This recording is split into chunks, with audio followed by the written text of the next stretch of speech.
Hey, welcome everybody to the HB Half Hour. I am the Honest Bachelor. With us in the studio guest starring is Eddie Love. What's up? So Eddie is a comedian, actor, something like that. Yeah. Yeah. A little bit of writing. Yeah. Anywhere people can follow you? Yeah, you can follow me on Instagram at whoiseddie.love. There you go. For Twitter as well, if Post, you still use Twitter. Yeah, post a lot of mirror selfies and booty pics and that kind of thing. All day. I really appreciate it. I'm basically an Instagram fan at this point. Next up is Slim Tees. There you go. If you guys want to help support the show, all you got to do is send money to Cash App, PayPal, Venmo. We take them all. Anything that you send helps. And hopefully then we can upgrade and get out of the garage. That would be awesome. Also, you can follow me, The Honest Bachelor, on pretty much every social media. Some of them are at Honest Bachelor, but, you know, look for the logo and you will find me. Make sure that you like, subscribe, comment, dislike on all of the videos. We have now 5 episodes up on YouTube, youtube.com/honestbachelor. Obviously, you're watching it right now, but maybe you followed a link on Twitter. I don't know. This is how the show works. So each week we go through 6 topics. They're normally about the same topics, but they do change a little bit. So this week is history, opinion, news, entertainment, sports, and technology. Okay, without further ado, we're going to get into history. So right off the bat, I don't know if you're a Charlie Chaplin fan, Eddie. Not really. But no, I'm familiar. Yeah, okay. I don't think anyone our age is really like a huge Charlie Chaplin fan. I know some people. Yeah, but most of them have certain preferences based off of Charlie's mustache. Yeah. It is weird Charlie Chaplin had the Hitler mustache, and then it was during the same time as Hitler. Really? It was like a rise of that mustache. And nobody put like 2 and 2 together. I guess not. I mean, they looked very, very similar, but one was making people laugh, and then the other was murdering millions of people. But it ends up that Charlie Chaplin's not such a great guy himself. Really? He's not Hitler level, but, you know, he is the Hitler of sexual harassment. How so? So I'm sorry if this is breaking your world apart, but Charlie Chaplin, for those of you that are fans of Pornhub or YouJizz or YouPorn, and you see those casting couch videos, Charlie Chaplin is the founder of those beloved videos. Wow.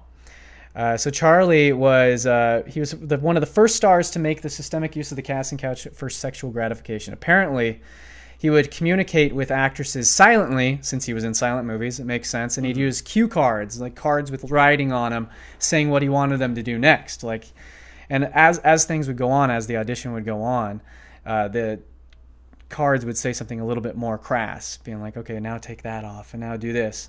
And then, after he finally got them totally naked, he would then fondle their breasts in an exaggerated silent movie acting manner, which I don't actually know what that looks like. I'm not a silent movie actor, but I guess you do have to play things up a little bit. So maybe it's like, oh, it's like super exaggerated. Yeah. Like really making sure that people knew what he was doing. Yeah, if it wasn't clear from watching him do it, he needed to really do it. It's like, I don't know, that guy's he's not fondling those breasts loud enough, since I can't hear it. Can you fondle those breasts a little louder, please? Yeah. Like it makes a noise or something. Anyway, so then he would silently convey his growing sexual arousal through grotesque facial mugging and crudely mimed gestures. Apparently he'd take that baton he was always twirling around and do all sorts of phallic gestures with that as well. Anyway, so then eventually he'd get them to stand there. They'd be totally naked, and they'd be at one end of the audition room, and then he would start to throw custard pies at them from across the room. The original casting couch cream pie. That's right. That's where it's all coming together. Oh my gosh. So there's going to be some guy who's really into porn and really into history, and this is just He's really... He's going to email you an entire This was amazing. Thanks so much. He'd be like, best show ever. 2 of my favorite things combined. Yeah. Charlie Chaplin and casting couches. My days.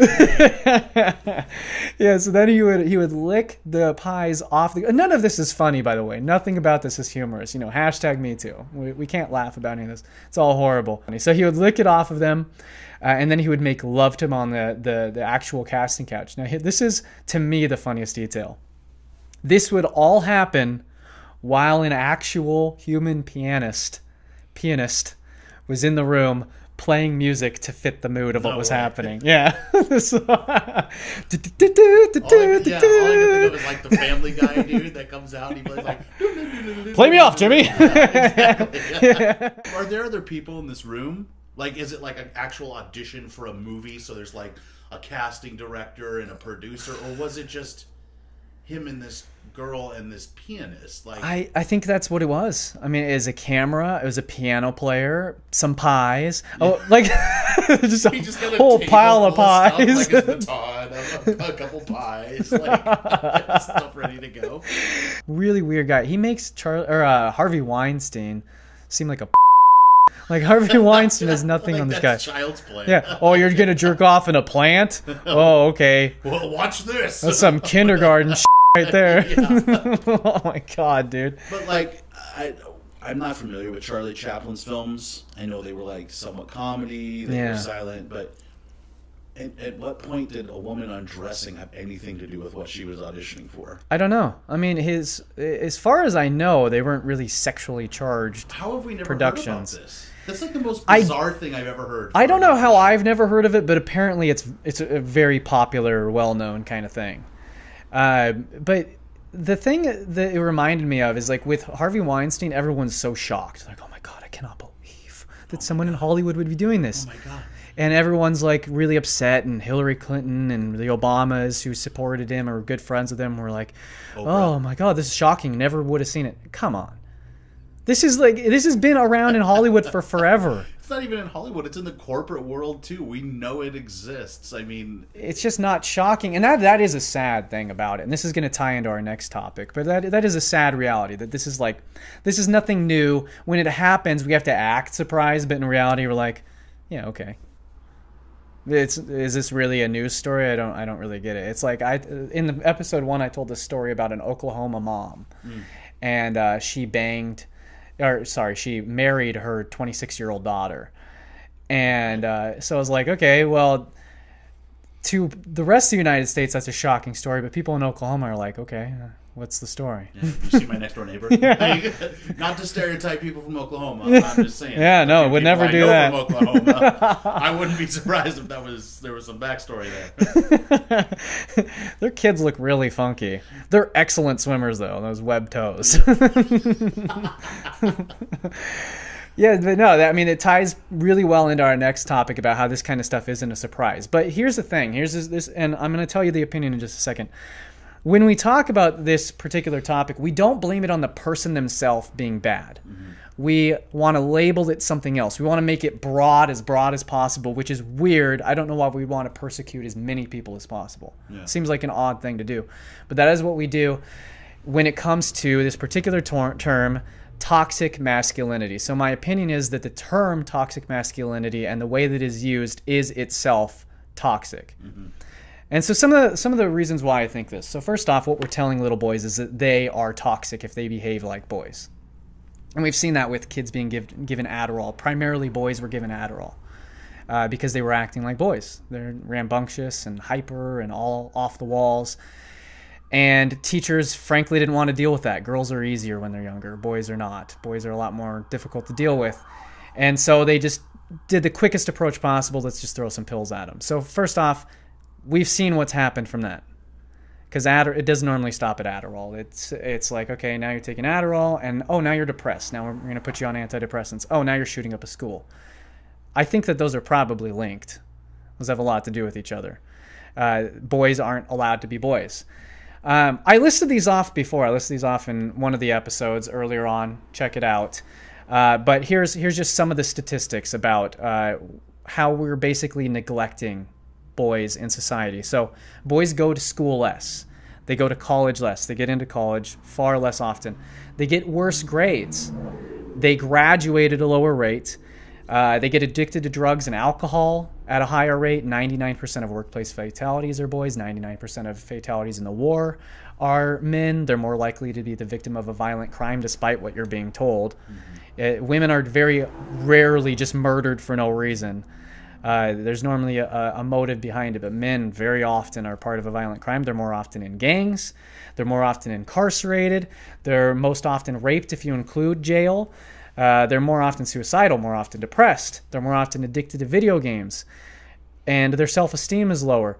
And so when you say toxic masculinity to clearly a gender that's suffering, they're being neglected. Now you're saying, hey, things aren't great for you anyways, but it's also a problem that you have masculine traits. So let's get rid of those too. I just don't see how that's helpful. Not at all. No. Especially like going back to the Adderall thing. Mm-hmm. Like that's why I always said like I'm really glad like I've tried pot, right? Mm-hmm. But I'm really glad I waited till I was like a full functioning adult. Developed, sure. Because I do look at people that were like when I was in high school that I knew were using drugs, maybe more than pot, and like probably some shrooms and stuff like that. Sure. But I look at them now and I'm like, dude, you're like basically brain dead. Yeah. You look at another thing like concussions in football. Mm-hmm. These kids in high school that are playing football that don't even go on to college to play it. Look at what that's doing to an undeveloped brain. Yeah. You know what I mean? Yeah. So you're giving 8-year-old, 9-year-old, 10-year-old kids Adderall. What do you think that's doing to their brain growth? Yeah. They tell you not to let kids under 12 drink coffee because it'll stunt their growth, but yet you want to put some sort of, chemical inside of their brain while they're still developing. That doesn't make any sense to me. Yeah, it is extremely irresponsible, and like that's one factor. So what you're talking about, drug use, is one possible factor for why they're misbehaving. Mm-hmm. But instead of saying, oh, it's the drugs, they're saying, oh, it's because he's masculine. Or how about parenting? Yeah, no, absolutely not. I mean, parents, you need to support your kid in whatever they want to do. If they want to change anything about themselves, if they want to be a dolphin, you support your kid in being a dolphin. That's very important. But I think don't say no to your kid, Eddie. Oh, never. No, don't do that. No, my kid can do anything he wants. Yeah, that's proven to be I don't good. have a kid, but if I do have a kid, that's my game plan for success. You know what I mean? Good. I'm glad to hear that. Well, once again, it falls on the nature of what we're living in. Nobody wants to accept responsibility. Mm-hmm. God forbid if you tell a parent that they're parenting wrong. No, just throw some Adderall at the kid. Yeah, and so when we are talking about lack of parenting, so let's just say school shooter. So there's a few different directions people go. They're like, okay, it's because the gun was available. Okay, or it's because of toxic masculinity. That's one of the things that they put it on. So let's see what's in the middle there. What happened between getting a gun and shooting up the school and him being a little young innocent boy? What happened in that timeline that led to shooting up a school full of people? Let's see. What do all these people have in common? Well, okay. Almost all of them are on medication. Almost all of them are mentally ill. Mm-hmm. Almost all of them come from broken homes in way, shape, or form. The large majority of them come from single-parent households, and that's not a knock on single parents, by the way. In fact, if all it's saying is that being a single parent is extremely hard, mm-hmm. and there's kids that have two parents that are still messed up, so it's extremely difficult to be an effective single parent. Also, single parents. Moms especially, it's pretty hard to teach a boy how to be a man. Mm-hmm. It's easy to be a boy. Being a boy is really easy, and I might have brought this up. I don't remember if I edited it out or not. You run around, you throw dirt, you eat Cheetos. Yeah. The thing so I don't know if I cut this out or not, but Jordan Peterson, he's a clinical psychologist, and he says that women become women kind of automatically. And what he means is women are naturally nurturing, women are naturally caring. Being womanly is a natural thing. Feminism's kind of beating that out of women, making them less womanly. Mm-hmm. But being a man actually takes a nurturing itself. It takes harnessing of all that energy and all that anger and all that violence and all those emotions that, first off, we're not allowed to express. Mm-hmm. And you need to actually have someone teach you how to do that. Because if a man or if a boy isn't taught how to be a man, he'll be a boy forever. And so we're seeing a large swath of boys remain boys for the rest of their lives. And an interesting thing is that a lot of people are saying toxic masculinity now, and they're saying that it's getting worse because of these school shootings and other violent acts. But the school shootings started somewhat recently. The guns have been around for forever, but the school shootings have just now become a huge problem in the last 60 years. Mm-hmm. But here's the weird thing. It's not because men are becoming more masculine. Testosterone levels are going down. So according to Forbes, testosterone has been going down 1% per year. Wow. So to put that in perspective, that means that a 60-year-old man in 2004 had testosterone levels 17% lower than those of a 60-year-old in 1987. 17% in a 17-year span. So men aren't getting more masculine. We're getting more feminine. Yeah. So clearly it's not the masculinity being toxic. It's how we're treating masculinity becoming toxic. So we're being toxic towards masculinity. Mm-hmm. We're seeing it as a problem. And so if you tell someone, if you say, hey, everything inherent to you, everything biological in you, it's got to go. What do you think your reaction would be? Yeah. How would you react to that? Hey, Eddie, everything about you sucks. I hate your face. I hate your behavior. I hate your personality. I just hate it all. These are immutable characteristics, by the way. Thanks for having me over. Yeah. Glad to be here, too. Hey, man. Jeez. Oh, my God. I thought I could fake it for an hour, but I can't. I'm done. I'm taking them off. No, but we're talking about an immutable characteristic, a characteristic you cannot change. And someone saying they hate everything about it and it's all the problem. Mm-hmm. And on the other side of that, aren't we taught to something that we can't change? Who I am sexually, mm-hmm. how I identify. That's out of our control, right? That's not something we can change. Right. But we're supposed to love that. Yep. Right? We're supposed to accept that, which is okay. I'm fine by that. But why can't we accept the other factor the way around? You know what I mean? Yeah, well, let's look at the reverse. So what you just now said, we're supposed to love things about ourselves. Girls are taught that. Mm-hmm. Boys aren't. Yeah. Boys are taught to resent everything about themselves. Resent your sexual urges. And, if you're a rapey dude, you should resent that urge. It's a natural urge, but you should know how to harness it. Mm-hmm. Resent that you're rambunctious. Resent that you have high energy. Resent that you're competitive. All those things, bad, toxic. But with a woman, it's like, hey, be empowered, be comfortable with who you are. Be independent, get out there. Body positive. Yeah, you don't need a man. You can get around. Yeah. Well, I mean, love yourself. Feel empowered. Yeah, boys are not given those messages.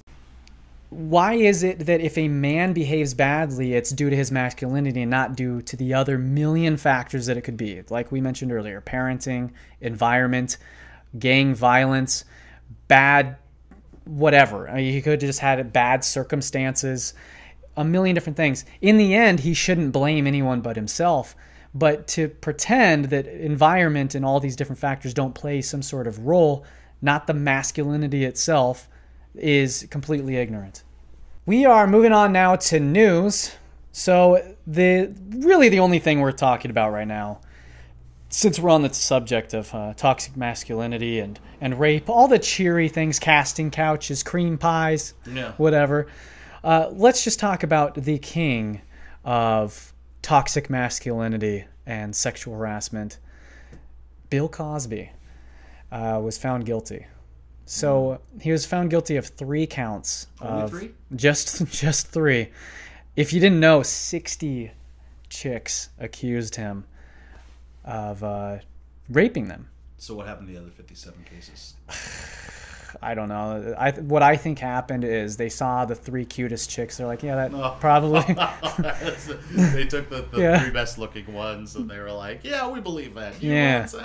Those other 57. The jury just sat there with a hotness scale of some sort, like some sort of like super materialistic just thing, 1 through like 10, marking them, and like the top 3 got to take home the bronze, silver, and gold. You get $1 million, you get 5, and you get 10 bronze, silver, gold.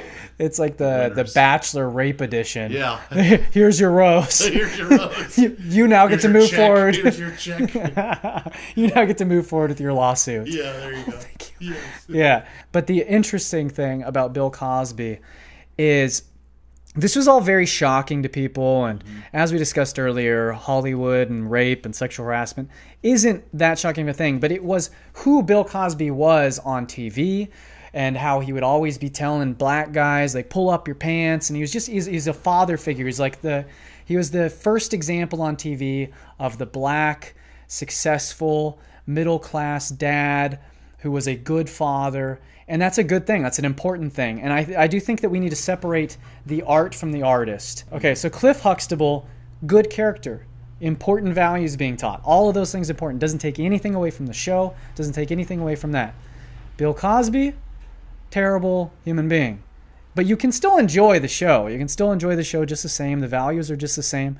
Some of the good things that Bill Cosby said, still good things. one thing that's kind of funny about Bill Cosby and these particular accusations is he's been telling you he's been doing this or wants to do this all along. The barbecue sauce.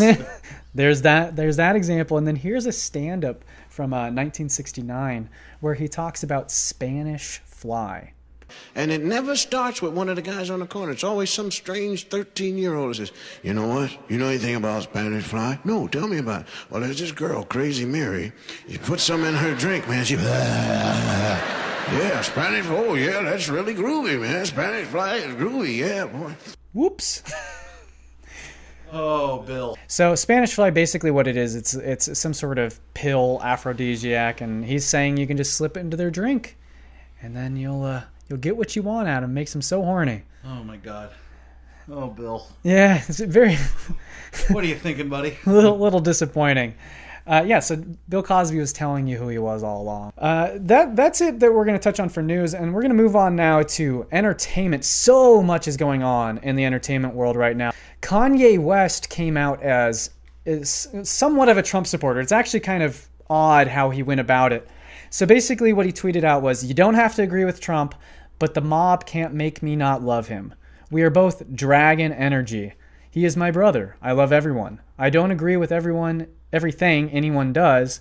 That's what makes us individuals, and we have the right to independent thought. That's fair. He's basically saying, I don't like everything that Trump does, but I support him and I love him as a human being, as my brother on planet Earth. I feel like it's a pretty innocuous confession of his free thought about a particular president, that not every single thing Trump's ever done is horrible. Yeah, so there's a great video of Donald Trump actually introducing Kanye at one of his rallies. Oh, look at my African-American over here. Look at him. Are you the greatest?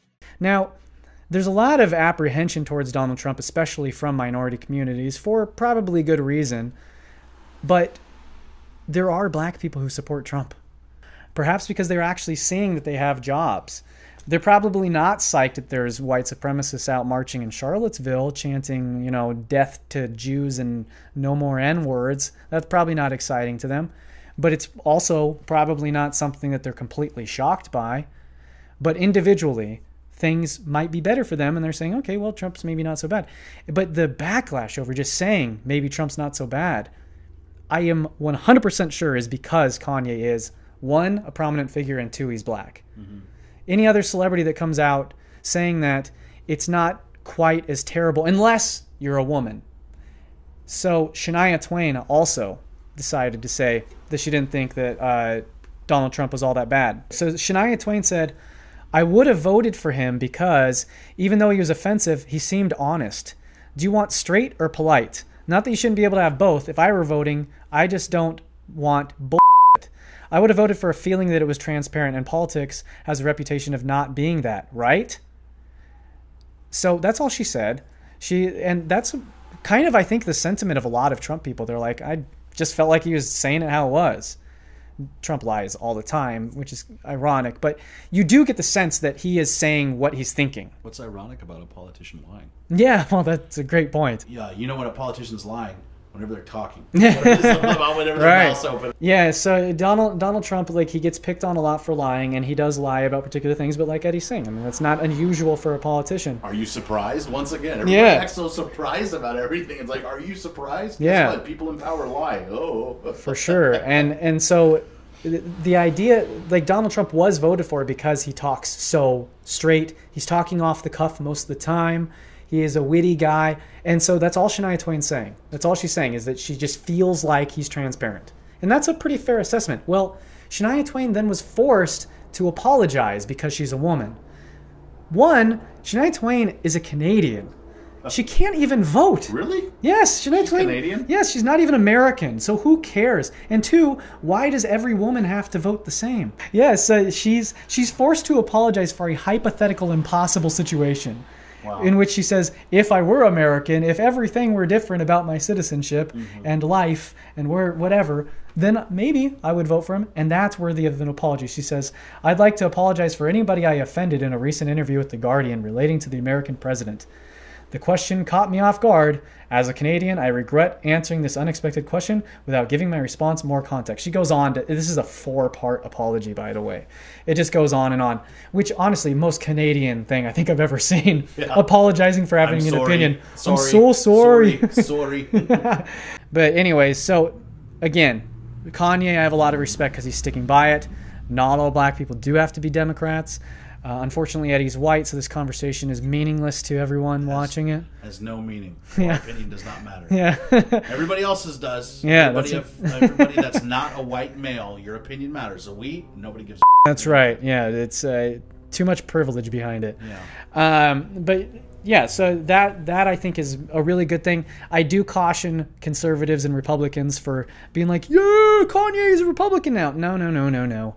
He said one thing that you agree with. Just hold on. He'll disappoint you later on. He didn't cure cancer, people. Yeah, that's right. I think just Republicans are really desperate for a legit celebrity, not Scott Baio. Yeah, I was about to say, it's like, Scott Baio doesn't count? No, he doesn't. No, not really. Scott Baio. All right, well, now we're going to move on to sports. I just have one story I'm going to go through, and I just thought that this was funny because it kind of does tie into what we were just now talking about. It's like this thing where white people aren't allowed to mention particular things. So we fall in this really weird middle ground where if we mention something, if something is obviously true and it's a positive, what people focus on is the fact that you acknowledged the one piece of evidence that's super obvious and not offensive at all. So this is what I'm talking about. So a football coach was fired in New Jersey for having too many black players on his team. What the Yeah, so okay. I guess so. The school claims it's not true. The coach says that in every recruiting, whenever they'd have freshmen coming in, the school would always be like, okay, but how many of them are white or how many of them are black? So he says this was an ongoing thing with the school administration where he constantly had to be like, I don't know what to tell you. I'm taking the best players. Yeah. Yeah, so apparently racist administration of this Catholic high school in New Jersey, what's funny is their record was 34-6. So the results are showing these guys are pretty damn good. And they're trying to cut down on the amount of black players for whatever reason. They hate winning or something. Well, it reminded me of this Bill Burr sketch. So Bill Burr talks about this a little bit. And the dude, he was just like flustered, and he had like a moment of honesty. They were like, why can't you guys win a game? He's like, oh, I don't know, the offense isn't getting it done. Defense, they're too slow, and it just run up. Tell me, we got to get some more black guys in this team, because I'm telling you, it's just not. And immediately, everybody's like, what? Everyone started freaking out like they had no idea what this dude was talking about. It's like, are you watching SportsCenter? I love that guy. Bill Burr is pretty damn funny. Hilarious. I don't see color. I don't see it. The whole idea of ignoring that somebody is black people don't want you to ignore that they're black. Black people want to be recognized as individuals. So when white people pretend that particular things about black people that are just obviously true, now it just so happens black people are better at sports, but that's, I think, kind of like it's the result of circumstance. So black people have already been painted into this box of being great athletes, and so they're more apt to become athletes. White people are kind of taught, you can do anything. Sky's the limit. There's a lot of different things a white person can do. So white people gravitate towards all different things. And so they're not painted in that box. And that's when people talk about white privilege, that is a particular privilege that we have, that we're not painted into a box. We have all the room in the world to do whatever we want. No one's telling us what we're most likely good at. No one sees our skin and says, you're probably great at golf. No one does that. And you know what you would be good for? Accounting. Yeah, right? You would make a hell of a CPA, bro. All right, so we're going to move on to the very last subject. This is technology. We just have one piece of technology we're going to talk about. So this is a shadow boxing projector. Let me explain. So women in Japan that live by themselves, and it's weird how this is all tying together because we were talking about toxic masculinity. Well, now we're coming back to women buying these projectors in Japan. They're basically utilizing men's toxic masculinity to protect them without them actually even being there. So it's a projector that projects onto their shade and shows them shadow boxing or pacing back and forth. There's all different settings. And so I'll just show you a So quick video of potential this. intruder thinks that somebody's in the house. Yeah, so it thinks that there's a dude just training 20 hours a day, just boxing nonstop. The future, Conor McGregor's future opponent. Yeah. I will win this.